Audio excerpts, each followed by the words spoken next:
If I believe this were to be true, what would I do today, right now? What's a decision that I could make that solidifies the belief? And I would just be it in that moment.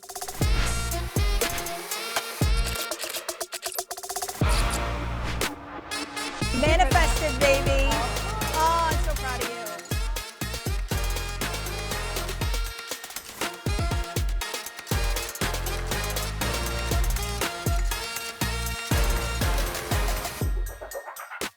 What's so beautiful actually is the power of the imagination and rehearsing in the mind.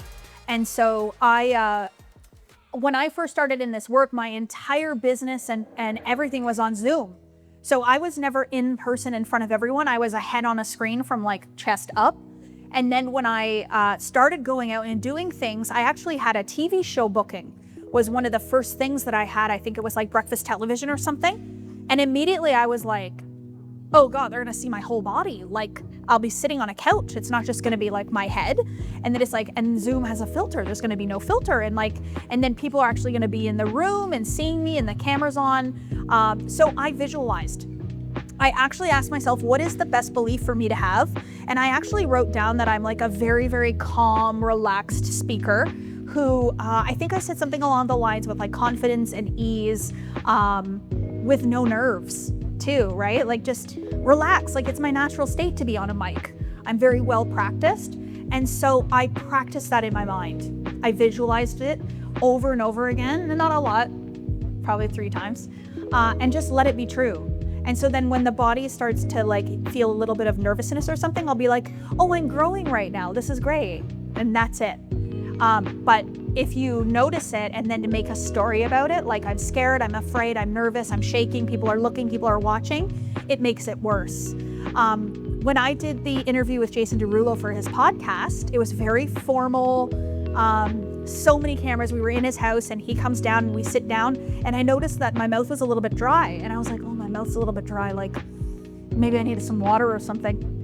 And then I started thinking, oh God, are they gonna notice? Can people tell? Are they gonna say something if I drink my water? And I'm like, no, my body's telling me I'm thirsty. I'm gonna have a sip. So I had a sip of water and then I just let it be what it is. And later I asked somebody, could you tell that my mouth was dry? And they were like, no, your mouth is dry? I was like, oh. So like, it's in here more than it is anywhere else.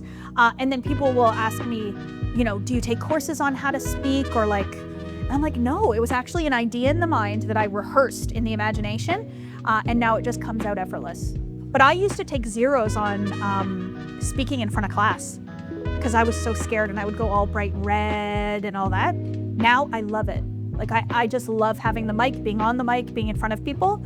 It just feels easy and effortless. I don't feel nervous at all anymore. And I haven't actually done it like all that much. I have wealth advisors in my life.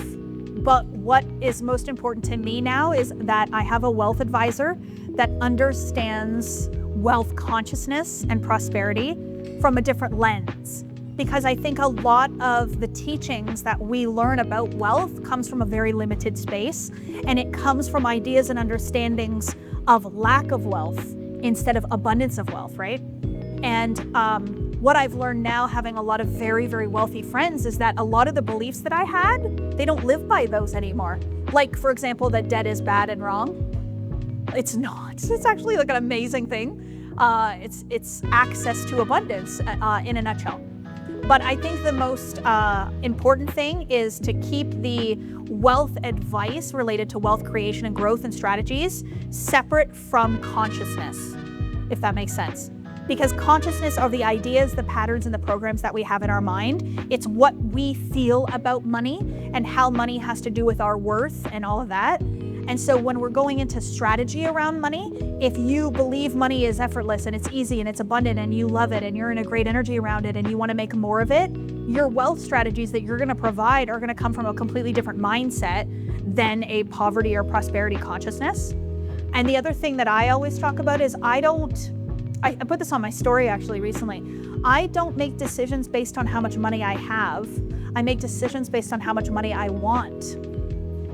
So in wealth creation, we understand that we're going to use money to our advantage to create a new outcome. Whereas before it was always like, I'm going to put money in my RSP so that I can make more. But in putting money into an RSP, what's the mentality? I'm planning for a time when I have none. I'm planning for a time when there isn't enough. Now, like what I've created in my life, I'm gonna have money coming to me for the rest of my life. I'm not even thinking about retirement, or if that's even possible. That's a consciousness issue. Like, am I gonna make decisions to grow my wealth? Yes. Take the money that I do have to grow it, but I'm not making decisions from lack and limitation. Lucy asked if you can work on too many beliefs at one time and flush them out. I think that you can fragment your energy by trying to change too much at one time, yes. So if we think about attention, and focused attention is, where are we putting our thinking towards? What are the things that we're focusing upon? If we're focusing upon 100 things at one time, 100 new ideas, you're giving a little bit of energy to 100 things. But if you focus on 3 core beliefs at one time, and you give focused energy to those 3 core beliefs, your energy is gonna be more powerful, it's gonna be stronger, and you're gonna shift that belief faster. So what I always do is I always try to work on 3 at a time. And I make sure that those 3 are core beliefs, not little guys, ones that are very, very powerful. So for example, the belief that I can reprogram beliefs in an instant is a beautiful overarching core belief that makes every other belief change fast. So that's why I chose that as one of the first ones, right? Yeah. More value. So the more overarching the belief is, and the smaller number, the faster you're gonna be able to reprogram them. And then you just move on. So the 3 are changed, and then you go to 3 more, and you go to 3 more. But if you're doing 100 at a time, you might find that that'll take longer. I tend to focus on identity as much as I can. And so when I'm focused on an end scene or a visualization of an experience that I desire, I wanna make sure that I tap into the feeling of that identity. So it's not necessarily a house or a car. It's the feeling of being a woman that just bought a Lamborghini. It's the feeling of being a woman that just bought the dream house. That's the identity piece that I think is missing in a lot of the work. I think a lot of the work talks about visualizing the feeling of getting the car. It's not just that. It's being the woman that purchased her own Lamborghini because she's become a powerful businesswoman who made decisions to call that in. So it's the identity feeling. So the beliefs are intermingled in that. But the actual belief itself, am I going to visualize the belief? No, I want to embody it. I want to practice being it. So I would actually ask, if I believe this were to be true, what would I do today, right now? What's a decision that I could make that solidifies the belief? And I would just be it in that moment. So detachment versus holding the image without letting it go. Neil gave an example that was so beautiful. He said, it's a preference, not a requirement. So he used the ice cream example. He goes to a restaurant and he orders dessert, and his preference is chocolate ice cream. And so he asks for the chocolate ice cream, and they come back and they say, no, sorry, we don't have chocolate, we only have vanilla. He says, oh, okay, I'll take vanilla, that's fine. But he still wanted the chocolate, but he was okay with taking the vanilla. That is still wanting chocolate ice cream, still preferring chocolate ice cream, and being okay with whatever you get, versus the little child that's like, no, I'm only having chocolate and I'm not gonna have anything else, and I'm gonna be in a state of suffering if I don't get the chocolate ice cream. So no, I'm not gonna have any ice cream because you don't have chocolate, and then being mad. So it's not a preference, you're actually making it a requirement, that it be that you get what you want and nothing else. So that's attachment to the outcome, where if you don't get it, you will be displeased, you will be unhappy, you won't be worthy, you won't be successful, you won't be good. So I will often, with a lot of my one-on-one clients, is take it away. So one client wanted to manifest a villa in Spain, a $2 million villa in Spain. And she was out shopping and she found this villa and she put an offer in on it, and they weren't accepting her offer, and I could feel attachment. I want this one. This is the one that I want. No other one. And it doesn't look like it's going to work out, and yada, yada, yada. And I said, okay, what's the worst case scenario? She said, well, I don't get it. I said, okay, so tomorrow comes and you don't get this villa.